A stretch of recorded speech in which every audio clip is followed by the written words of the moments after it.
Magandang araw mga kaparmers. Andito tayo ngayon sa bukid. Tingnan natin tong palay natin. Tuyong tuyo na siya. Mag-iisang linggo na mula nung umambon. Oh, tuyo na siya.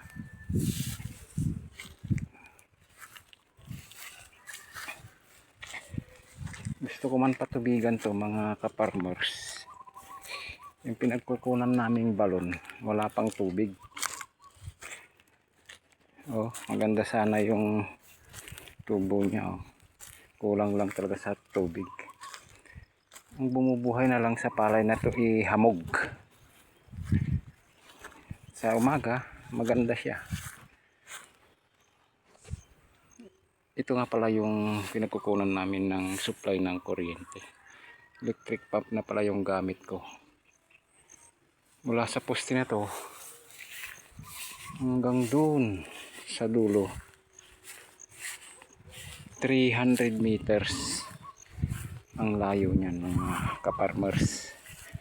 Pati itong hose na to 300 meters mahigit. Puntahan natin yung pinagkukunan nating balon mga kaparmers.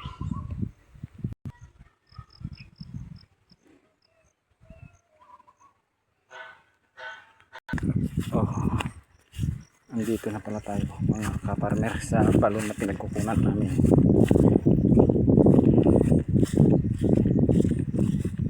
Ito siya, oh.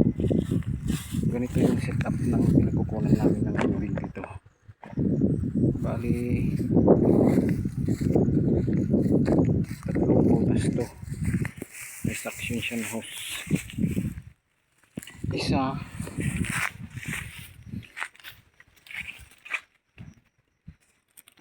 dalawa,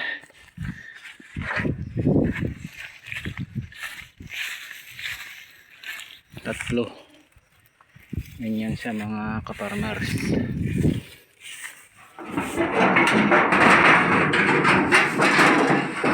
Ito pala yung electric pump natin mga kaparmers.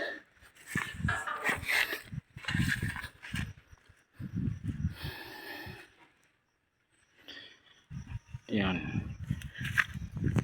Noon ang gamit ko rito diesel, generator na diesel. Nagpalit ako ng electric kasi yung diesel masyado nang mahal, kaya nag-shift tayo sa electric. Ngayon ang problema naman natin ngayon ay yung tubig. Yung mga butas na to wala pang lamang tubig. Ang lalim nito 15 meters. Bawat butas 15 meters ang lalim niya. Hinugot namin kahapon to, tuyong tuyo yung suction hose niya. 15 meters din ang haba. Ibig sabihin wala pang laman at tubig itong mga balon na to, mga butas na to.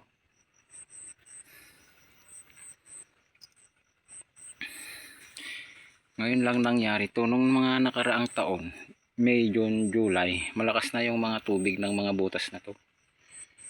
Ngayon lang na halos mag-uugos na, wala pa ring tubig yung mga butas na mga to. Kaya kahit gustuhin ko man patubigan ng aking tanim, wala rin pagkukunan ng tubig. Yung mga bukid na nakikita nyo mga kaparmers, sahod ulan lang to, tsaka yung mga ganito pump yung ginagamit dito. Walang irigasyon rito mga kaparmers, puro sahod ulan at tsaka pump lang ang ginagamit. Puntahan natin tong pudlak dito, yung bunubon na palay na hindi na diligan, hindi na ulanan. Ready na itong mga bukid na to, naararo na, tubig na lang kulang.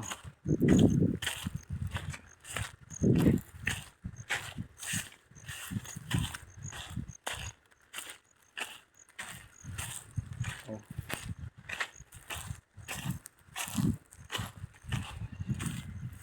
Tingnan nyo ito mga kapartner, punla, bunubon, panglipat tanim sana to. Sunog na siya. Wala na tayong mapapala rito mga ka-farmers. Walang pagkukunan ng tubig. Walang irigasyon rito mga ka-farmers. Kaya ewan ko kung anong mangyayari sa direct seeding natin sa susunod na linggo. Kung wala pa talagang ulan, sigurado masusunog na rin yun sa sobrang init.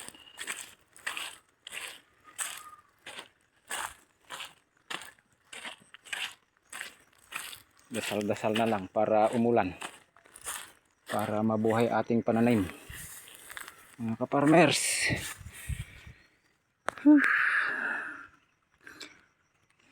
Paano mga ka-farmers, hanggang dito na lang.